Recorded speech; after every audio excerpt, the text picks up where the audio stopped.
Hey guys, this is Frustrated to Fabulous with Lady J. I came home from the hospital yesterday on the 17th in the evening. The doctor said I was able to go home, so I came home last night.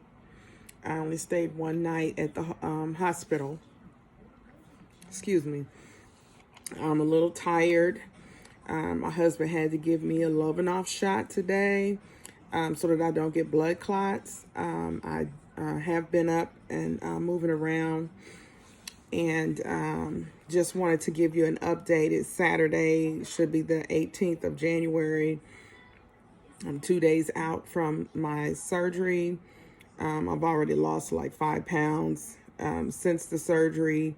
I'm down to like 271, I think, which I was 276 the other day, 0.6 or something, and I'm 271, just kind of skating between 270 and 271.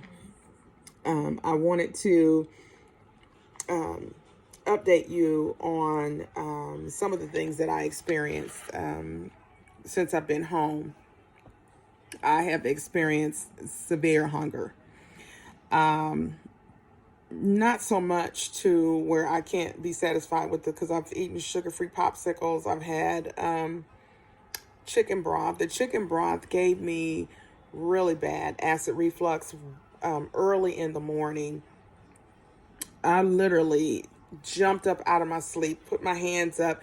I had an air bubble that was sitting there, and when it came up, when I say my throat was on fire, my esophagus was on fire, I could not find any comfort. I was so glad I had Tums here, and I put the Tums in my mouth, and I drank some cold water, and I ate some ice cubes, and that was able to subside, and haven't had any more problems with that. I did not eat any or drink any more broth. So I'm kind of still in the bed. I got up, like I said, I've just been kind of tired today, a little sore. I was really sore last night. My neck hurt, my back hurt, my thighs were hurting. I feel like I had been in a race or something. So I feel like I had been hit by a truck. So the pain medicine wasn't working. I ended up having to call the doctor at 2 o'clock in the morning. And he called me back, and he just said to go ahead and take a ibuprofen. I took the ibuprofen, and it just seemed like I had to cut it in half. And it just seemed like that medicine, it just made me sick. So the pain medicine is not really working for me. So I'm trying not to do anything to aggravate myself. Also, they say that, once you have your stomach done, that you won't be hungry. Well, that's not true. Not for me anyway. So I wanted to kind of give you an update and let you know that I've been fighting my kids. It's like, no, Mom, you can't have that. No, Mom, you can't have that. So they've really been helping me. And what I did was I had some sugar-free applesauce, and it took the edge off. I've got sugar-free Jell-O, and I have sugar-free pudding, chocolate pudding. And so I've had to resort to eating those things. I know that, I didn't come this way to fall off the wagon this early. So I'm working really hard to keep myself busy so that I'm not going to set myself up for failure. I don't want to do that. I've still got a band around my waistline where they put the incisions. So they have a band to kind of protect your incisions so that when you're getting up and down, you're not going to pop your incisions or anything or have any kind of problems. Also, they gave me iron infusions because my iron was extremely low. So yesterday, for about an hour and a half, I had to have iron infused through the IV. So now I'm just home and kind of resting. I know I wasn't going to do a whole lot today because this is was a major surgery. And so you don't want to overdo it. So I am in the bed, and my husband, he's been in and out of the room checking on me. And my grandkids came by to see me and stuff like that. So just wanted to give you an update. The hunger is real. It's real. It's like a fight. Do you want to do this? You want to fall off the wagon? Are you going to do this? Don't do it. Don't do it. Don't do it. And so I want to be successful. So by the time I go to the doctor on the 24th, I want to have great news. So when I started the journey, I think my highest weight was 289, which was like 11 pounds away from being 300 pounds. Because I'm tall, people didn't believe me. And it was like, why would you do that? You don't need to do that. But I'm tall. And so because I'm tall, the weight was proportioned in a way that I didn't look like I weighed that. But I know when I stepped on that scale, and I know when I went to the doctor, our scales were all agreeing with each other. So,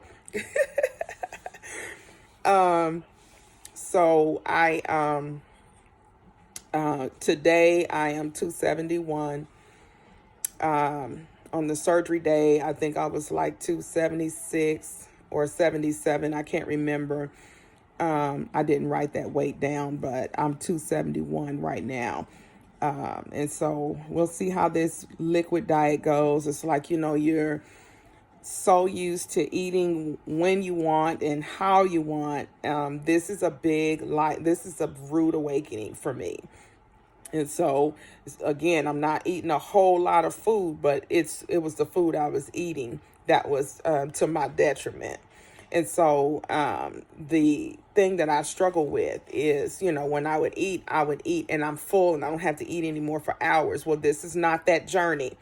You have to drink your broth slow. You have to use those 1 ounce cups, and you have to do it every 15 minutes. And you have to breathe into the I don't know what that thing is called, but breathing into that to make sure that you don't get pneumonia and stuff like that. So this is a different way of life. And so, sometimes we get so excited about the new change, we're not really paying attention to what's going to happen. And so once you're past surgery and you're in your home, you've got all that food in there that you've got that you already had in the house. I mean, I have cabinets where I have my food and they know not to bother it. I have the protein shakes and all that stuff. But, when you got other food in the house, you want that other food because you don't have to worry about eating again for hours. And so that's my my struggle has been today. It's just head hunger.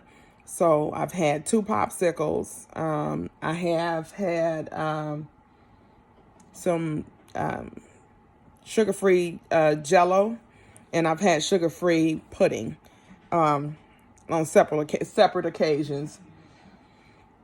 But boy, do I want something else that's going to stick with me for a while. I do feel the urge. It's a fight. It's a fight. Don't think this is going to be a cakewalk. I'm sure that, like I said, I don't know what I had in mind and I don't know what I thought was going to happen, but, you think about this and this is forever. And so, I don't want to destroy my tool. I don't want to stretch it out. I want it to be healthy. I want to be healthy. I want to lose this weight so I can run my marathon and do the things that I want to do, ride bikes and all of that, without the knee pain, ankle pain, foot pain, whatever kind of pain, being out of breath because I'm out of shape, all of that. So there's a very good reason why I'm here. And so I don't want to leave this experience out. Some of you will have hunger. Some of us, I've watched other videos and we still have the hunger. And so you have to be proactive in finding ways to address that hunger so that you're not eating the carbs and the stuff that's going to make you sick or get to a point where you're going to have a dumping syndrome. I don't want that. I still haven't had my first bowel movement. This is day 2. I didn't really eat a whole lot the day of surgery. I think I had ice cubes, and I think I ate the ice cubes mostly that day. I had an ounce of chicken broth, and I had an ounce of Jello. And so that was pretty much all I had for dinner. I didn't have lunch. I came back. I was pretty much asleep the majority of the day. I think I pretty much woke up around 6 or 7, whenever they brought the dinner in for me to eat. I had that, and I kind of dozed off again. I did get up. My husband helped me walk around the hospital, at least one lap around that floor. And then I got back in the bed. And so yesterday was Friday, and I have I did a lot better. I walked 3 laps yesterday.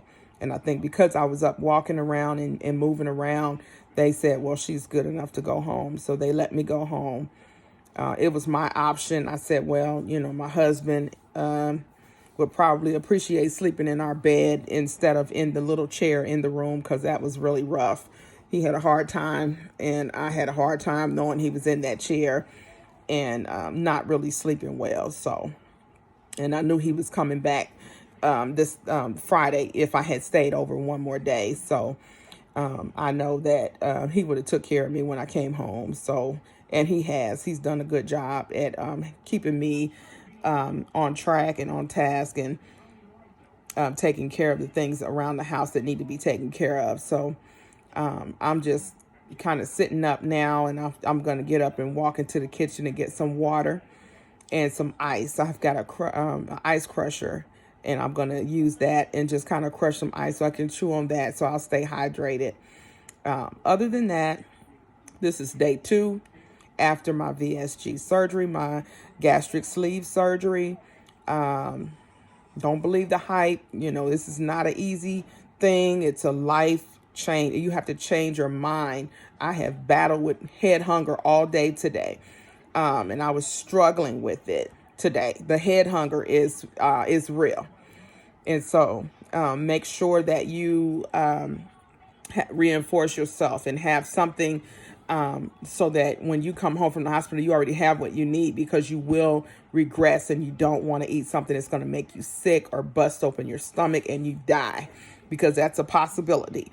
It's real. And so you want to show some constraint and some discipline. These are the days that we have to show discipline. This liquid diet is like being on a fast. Oh my goodness. So that's pretty much it. I just wanted to kind of give you guys an update. Again, this is Lady J with Frustrated to Fabulous. Sooner or later, I'll be up and I'll be back in my clothes and up and running. And I'm looking forward to the new me. Amen. Have a good one. Bye.